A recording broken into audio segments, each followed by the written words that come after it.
Tungod sa daghang hinungdan, labi na ang pagsaka sa presyo sa petroleum products, nabatyagan sab ang dili normal nga presyo sa mga baligyang karne sa kamerkaduhan sa Mandaue City.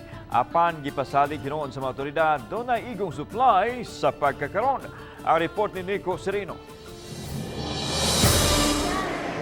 Unstable o di matag-an ang pagbag-o sa presyo sa karne. Kini ang paghulagway sa Mandaue City Veterinary Office sa presyo sa gibaligyang karne karon sa City Public Market.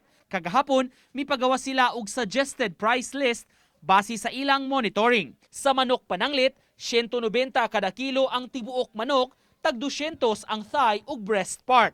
Samtang sa baboy, 280 ang ginaling, 320 ang kilo sa pork belly. Matod ni City Veterinarian Karen Merilles, nabantayan ang pagsaka sa presyo kay daghan og gikonsidera ang mga suppliers ug manindahay. Dili siya stable, so kada week mag-usap.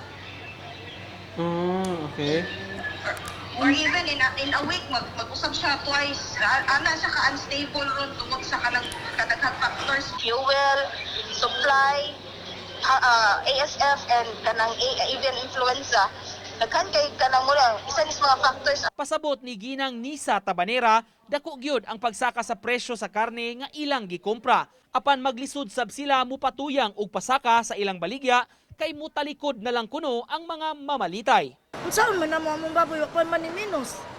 Ano among diferensya sir ni mahal ni ingon nam kay among ang kanang among kuanan sa baboy nga musaka na sad sila. Ano among nagulan. Kay musaka na sad unsaon namo ani sir nga musaka na sad. Usamot may halin.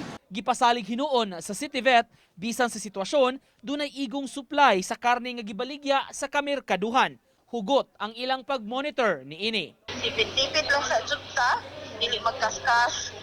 Kay muna dili na to ka-control ron. Lisod kayo ang panahon jud.